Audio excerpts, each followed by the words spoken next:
wouldn't be able to, relate to each other. I think that kind of leads us on to the next thing we wanted to talk about, because we also see, like, on your social media and from all your stories and stuff, you are daredevils as well as hard grafters. But where, you were saying your exams, and it kind of just jogged my memory of all the crazy things you have done away from the coffee machines. But where did the sort of the drive and the passion come from to go and I suppose get your pilot's license? Is that what you have? And boats you're now onto? Planes, helicopters, skipper's license. Well, I don't have a pilot's license yet. That's what I'm doing. That's you're working for. Yes, that's what I got the 7 more exams to do. Basically, if it wasn't for the exams, it wouldn't be a problem. So, for instance, I don't think I flew for like 6-7 weeks, something like that, 6 weeks, and I just went up for only for an hour, just to try and keep it up. And he was like, we were just practicing stuff for skills tests and stuff like landing on sloping ground and all that kind of stuff. And he said, flying is I'm well over what they would pass you for. So so my actual practical side is great, but doing the exams is I kind of because I don't take the stuff, because I don't find it interesting, I don't take it as serious. So you only get 3 chances to pass 9 exams. I already wasted 2 of them, so I've got 1 chance now to another 7. So seeing as Owen's a bit of a businessman as well, can you not pay him a little bit of money and let him do the exam? Mate, this is probably the next step, because what we said was I didn't realise all this, but so it was Matt that got me into flying, and Matt flies, and it was lovely because Matt had messaged me. So, what are you up to? Do you fancy coming out for lunch? And he took us to the Isle of Wight for pizza. Yeah, we went to the Isle of pick us up. Off we go, Isle of Wight, go and have a bit of lunch, and then fly us back again. And it was great. And I sort of pushed the boys to say, right, so we got my trial flight lesson in the R44, which is a 4-seater, Robinson, and Tristan decided to continue it, and Owen decided to go. So Owen flies planes. So Owen decided to start flying planes. Tristan does helicopters. But what I never realised was, so you've got so many written exams to do, and obviously then you've got the practical side. Well, Tristan's done the practical side and done what they then do, which is when you fly solo. So Tristan flies a helicopter by himself, and then he's starting. There's certain exams you've got to do where you fly off to different places and stuff. But you've still got to, before you get your full license, you've got to have done all the things. One of the things you struggle on a little bit is navigating. Tell them how you get places, Tristan, because I find this always. What route you take? Yeah, so you fly the M25s, don't you? The exam I'm actually doing at the moment is my navigation exam, and my principle of it was, so basically I've done my solo. That was fun. That was good. And local area? No, so what I've now got to do is, before I can do my local area solo, I have to do my navigation exam. And basically that's just so they know they're going to get the helicopter back officially. But my idea was, so I did, because you practice with an instructor, I just literally remembered everywhere I know. So basically, depending on which side you leave the airfield, you got Point Bravo and Point Alpha. If I left at, I think it's Bravo. If I left there, all I know is I've got to fly till I see some train tracks, turn left, follow the motorway until I see a big football dome, then turn left again. Watford training ground. Follow that until I get to the M25 M1 junction, then turn left and follow the M1 until I get to the A4 something. Follow that, and then I'm back at Elstree. So I just remember, this is how I learn. I learn by I remember structures. I remember, and also I can do that easily on my own. I know how to do it. I'm just not allowed to do it yet because I haven't done my exam. Yeah, the word you learn up in France, wouldn't they? Yeah, exactly. So that's quite fun. I've done, I think it's now 3 hours of solo, so that's quite good. And you've got to do 10 for your full. So you have to do 5 solo just circuits, and then you got to do 5 traveling basically. So local area. Also, you have to fly to other airfields and land, get them to sign your certificate, and fly to the next one, get them to sign it there to prove that you've done it.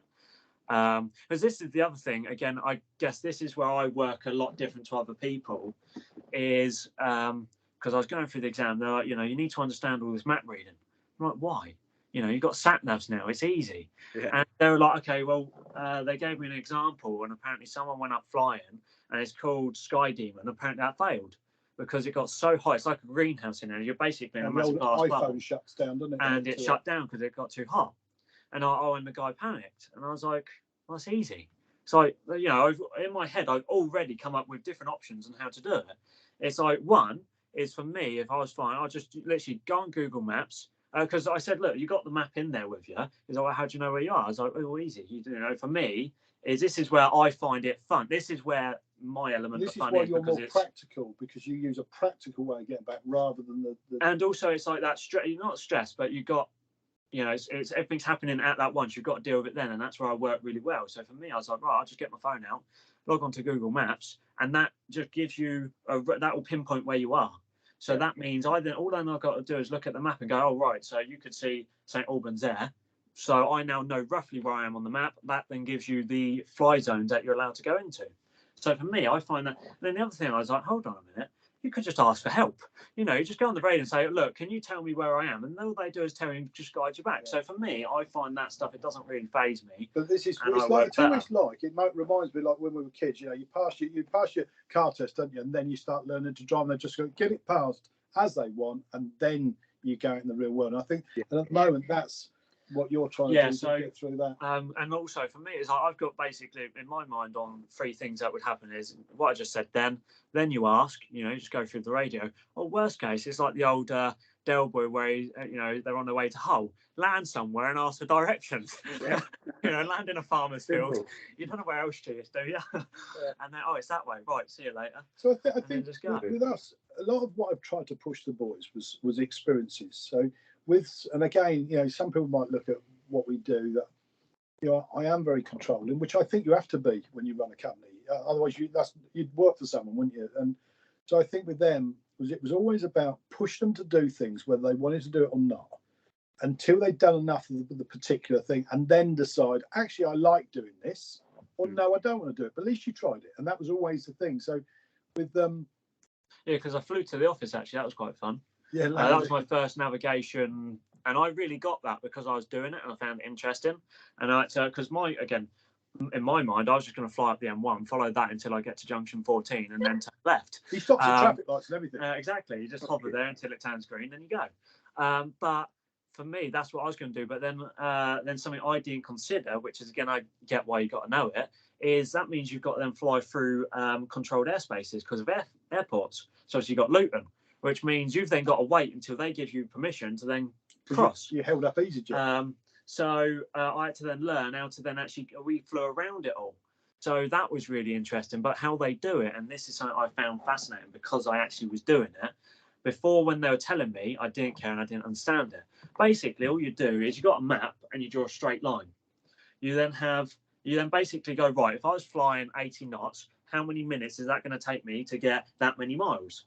And then what you do is on your map, to make your life easier, when you're flying, so let's say, I don't know, I was flying from Milton Keynes to, I don't know, Coventry, massive straight line, you know, it's what is it, like a 45 minutes driving. So it's just a straight line there. And let's say it's going to take X amount of minutes to get there. What you do is you set the timer on while you're flying, it goes right in, I don't know, let's say 10 minutes or 20 minutes. In 20 minutes, I've now got to look back at the map to see what I'm going to do. And then it's like, right, and that's how you literally, all you've got to do is fly straight, and you literally fly wherever the, what's it called, the compass says, you know, whatever your direction is, fly straight, and it could be for 10, 20 minutes, or however long you've got to fly straight for, and then you just pick the map up again and then fly whatever direction you've got to go again. So it's really interesting how it's very simple. I know. Yeah, and it is actually quite simple, and it's quite interesting. It's just getting through the reading exams. about it. We found, and the examiners are saying that, you know, he knows it, but when you get asked a question on a bit of paper, your mind just goes all over the place. So so I think, but with a lot of the stuff we do, as I say, it's experiences, and what we were trying to do is, because we mix business and pleasure, you know, we done one where we were out at one of Tristan's customers, and it's that wing walking place, you know, where they stand on top of the airplane and they fly off, and they sort of said, "Oh, do you fancy going?" And again, because I don't think, because I'm not very clever, he was like, sounds like that. It sounds good to me. Forgetting the fact that I'm absolutely terrified of heights, like properly terrified. Yeah. But they strap you onto the plane and then they take off. I was like, that's not too bad. I'll just get on there and I can't do nothing about it. And Yeah, it's terrifying. that was. Is it really? Oh my God. I couldn't imagine That that. sounds horrible. So basically, because I'm so short, and you got this little thing you sit on, is my feet couldn't touch the floor properly. So they touch the top of the thing. So I'm like on tiptoes, and it's so basically it's a massive grass runway, and it's just so bumpy. You're going along like that, and then they take off, and they're just going. It's like being on a motorbike. They're The just first flying bit's like really that. cool because you're literally low down, going like this, and I in my mind to stop myself being scared was like it's just like being on a motorbike. This is quite cool. I'm only probably a few hundred feet off the ground max, but then they'd said this thing to me, and I'd said to them, "Don't go too high because I am terrified." And they said this, "Oh, we got to do what they call it, the roller coaster. We've got to do the roller coaster." And I was like, "Yeah, can we leave the roller coaster? Just concentrate on the low roller coaster, maybe the kids ride." And then they've done this thing where suddenly what they do is they fly and they just go straight up like that until the plane gets to the point where it starts stalling and stopping, and then they come down. And it's to show you the G-force difference where, like on a roller coaster where you feel like you've left your stomach and your balls up top. Yeah. And it's like, we'll get to 1,000 feet. I was terrified, mate. It's like, I was just like, I can't believe it. Anyway, we got off. Tristan was not feeling too well, Well, yeah, actually, I rephrase that. It wasn't terrifying. It was, funnily enough, is I actually get quite travel sickness when like flying in small planes. Even on a helicopter, I can get travel sick. And I hadn't eaten that day, and literally I was fine. And then he did the roller coaster thing, and I was just like, I felt so ill. I made you quite ill that day, and then so I was right back to work then. So he was like sitting there like white as a sheet like that as I was driving, and we had to go back to work. But it was a good thing because things like that, I'm not terrified of heights or anything like that. Not really terrified. It was a great experience. Again, it was another little thing, tick off the old list. And then we've done stuff like, I come up with this bright idea. So I set him a target that he had to climb all 3 peaks by the time he was 21, so before he hit 22. And we done it with Jim, didn't we? Jim, I'm terrible with bloody names. Walker? Jim Walker. True Heroes. True Heroes. Racing. Oh, yeah, good. Lovely guy. I'm not allowed to say which department he was with, because I always end up saying he was SAS. I'm not going to say that. But he set up his own sort of events business, didn't he? Yeah, we did this, a couple of years ago, and I've still not got nothing good to say about it. So I was really? miserable. I was the first one we did, it was in the snow, and we did Scarfell. Yeah. And it was. It's probably, I've got to say, the 3 experiences. So we did that one, and because he gave us a list of clothes we had to buy. We turned up, we still had labels on them, and I'm not joking. So you still got your label on it. It's like, and I was going in there going, £200 for a fucking pair of boots when he could use them 3 times. And I was phoning him from the Go Outdoors, going, can I not buy these ones? These ones say what? No, he said, I'll tell you now, if you buy the cheap ones, it'll be out on you. So I'll buy these bloody things. We went up there dressed like literally Eskimos. Yeah. And I'm not being funny. I can understand how people die. Yeah, because we got hit. It was just like we were up. We were right. We didn't. Oh no. So we were at the top, but we didn't put where they put the flag, did we? And there were people up there in like tracksuit bottoms and stuff like that. And we got caught in like this blizzard thing. I'm not even joking. We got caught in this blizzard on the way back because it was either do we go back the way we came or do we go the scenic route? I thought it's a nice day, so I then chose to go the scenic route, which was far because longer. it wasn't as steep. And wrong decision. And we got caught in this thing, and it was so cold, and it was pelting your face. What makes it worse is I've got a snapped tendon in my quad, so the front part of your quad, which I always forget what it's called, the tendon's still on the kneecap, but it's snapped off the muscle. So it's like it looks like someone's carved a bit out with a bloody ice cream scoop. So coming down is worse than going up.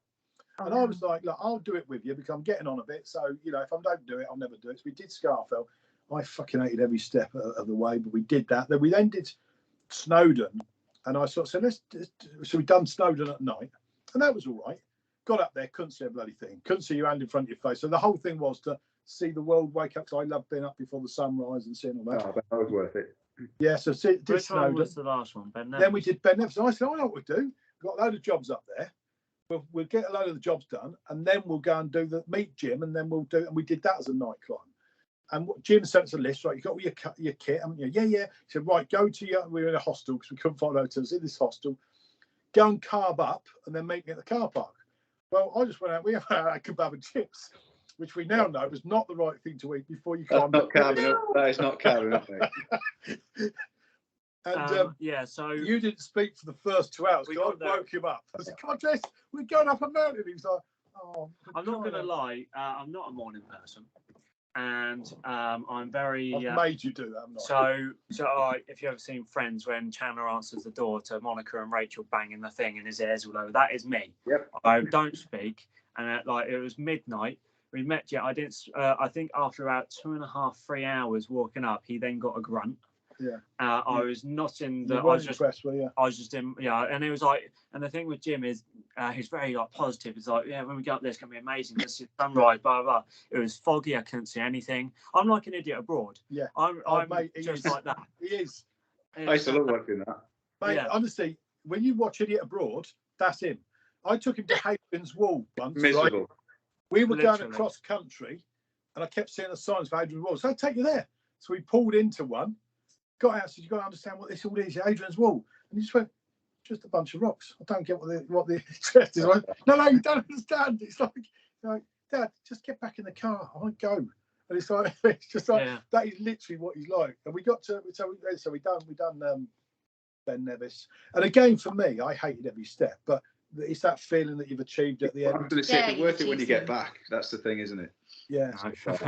I still don't Do believe you know it. Really? what? I tell you another, just a thing on Ben Nevis actually, because I try wherever I can when I'm helping people, and certain people with struggles and stuff like that, with various different things. And I've always said it's always about not just reflection, but also, everything's different, isn't it? It's like we're very lucky, and we get some nice posh. We were in Mayfair a couple of days ago for our lunch down there with Matt and all these other people, and I was saying to them, the best breakfast I've ever had in my life, and we've been out some amazing places, was on the top of Ben Nevis, because I was shattered, I was wet, I was cold, and Jim had brought up the old cooker and brought out these little ration packs, and that breakfast I had, because it was the right thing at the right time, is the best breakfast I've had in my life. And it's just about it being relative. Everything in life is relative,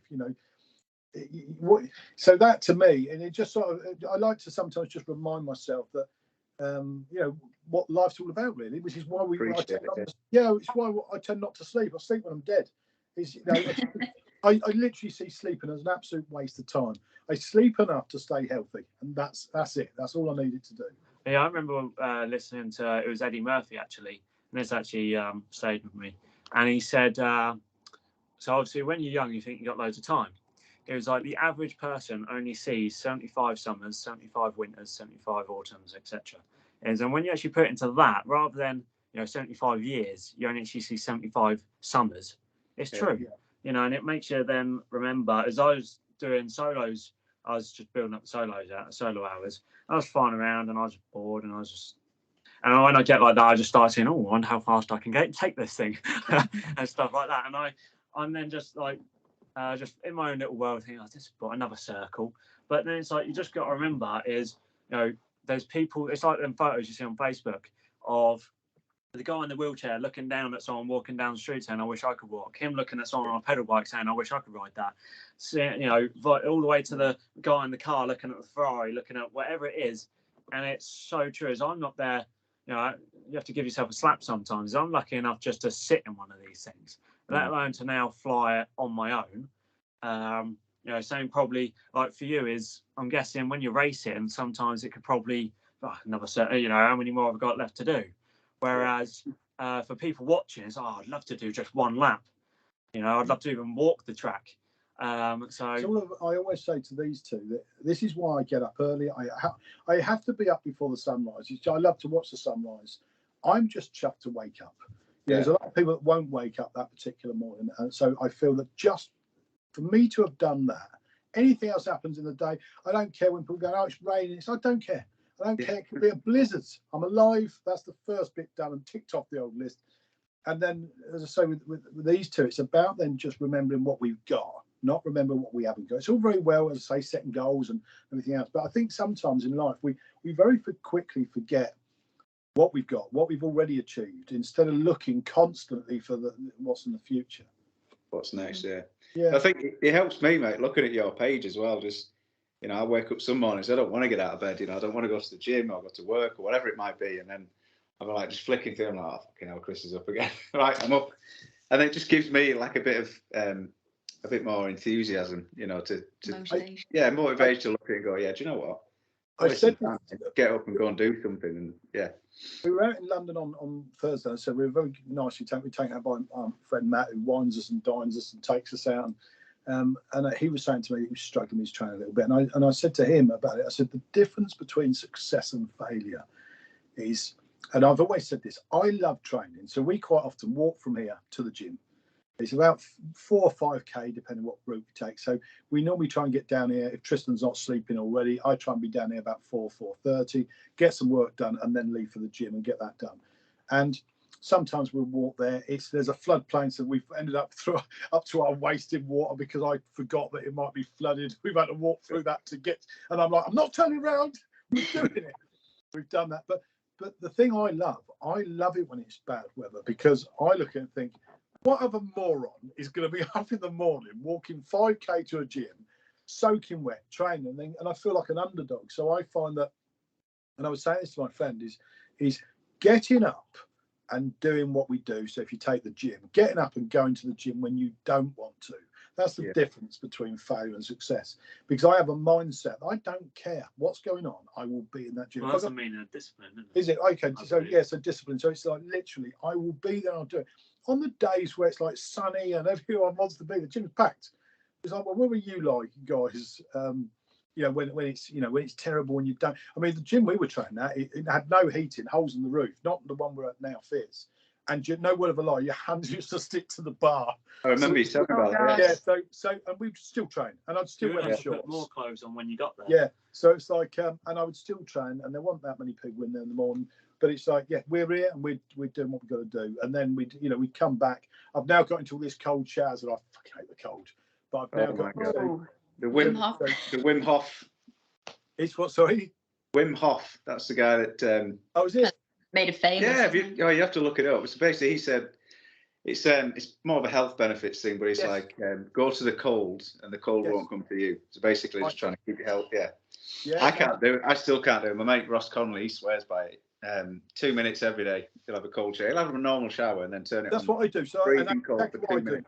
I have the warm shower first, have a wash from the gym. Oh, I do that. And then very slowly. I get in it after you and it's freezing. Yeah, but I do it for my hair, so it's more luscious. And you know, if I shave my legs, they come out soft. So it's not a health benefit; it's more of a vanity benefit. So that's what I do. I turn it down, and the first couple of times, I've had a shower fitting at work, so I can do it all here. And they could hear me in the hallway going, So I've got where I can actually stand under it. I don't know if I'd ever do an ice bath, but I've got it where. But it's. I tell you what, I said to someone the other day, it's like climbing Ben Nevis. The feeling. I hate every second of being in there, but the feeling when I get out, and I'm convinced that all the research I've been doing about burning calories, which is obviously what I'm still trying to do, is burn a bit of blubber. They reckon that it's the best thing that is out there for burning body fat and calories and stuff like that. So it kickstarts your metabolism, doesn't it? Because it has to kick in and kind of warm you up, and that burns more calories.